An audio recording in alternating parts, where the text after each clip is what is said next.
ሰግጥ እላለሁ። አሁን ደግሞ መሰገጥ ብቻ ሳይሆን መሰጋገጥ አለብን ጋይስ።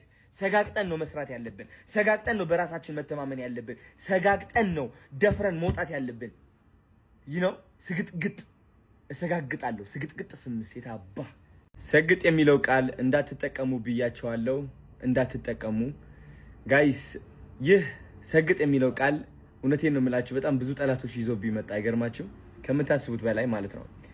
እንግዲህ ከ2 ቀን ነው ከ3 ቀን በፊት ሰግጥ የሚለው ቃል እንዳንጠቀም ብዬ ፖስት አደረግኩኝ። ይህ ፖስት ደግሞ ከምን የመጣ ነው መሰላችሁ? ካለመሰገጥ የመጣ ነው። ስላልሰገጥኩኝ ነው ሰግጥ የሚለው ቃል አቁሙ ያልኳችሁ። እና አንዳንድ ሰዎች ሰግጠው እየጠሉን፣ ሰግጠው ለመመቃኘት እየሞከሩ ነው። ሰግጠው ላለመረዳት እየሞከሩ ነው።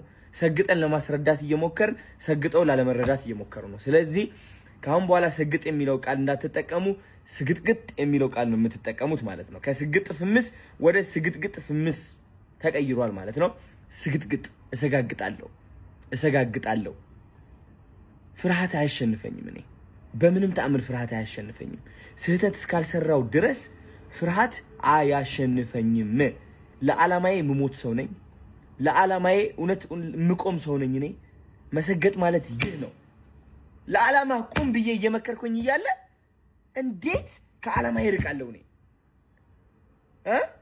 አንድ ሰው አልወደደውም፣ ያ ደስ አላለውም፣ ያ ይታገድልን ምናምን ስላለ ብቻ በፍርሃት ምክንያት ለዓላማዬ አልቆምኩም።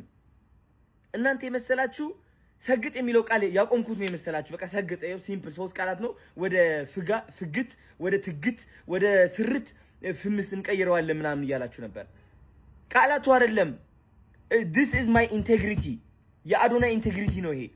ስግጥ ማለት ትርጉም አለው። ትርጉሙ ደግሞ እኔ ሰጥቼዋለሁ። በጠላቶች ስም ደግሞ ይህ ትርጉም ሊቀየር አይችልም። 90% ሰዎች የምንስማማበት ትርጉም ነው ስግጥ ማለት። ገባችሁ? ሰግጥ እላለሁ። አሁን ደግሞ መሰገጥ ብቻ ሳይሆን መሰጋገጥ አለብን ጋይስ። ሰጋግጠን ነው መስራት ያለብን። ሰጋግጠን ነው በራሳችን መተማመን ያለብን። ሰጋግጠን ነው ደፍረን መውጣት ያለብን። ስግጥግጥ እሰጋግጣለሁ። ስግጥግጥ ፍምስ የታባ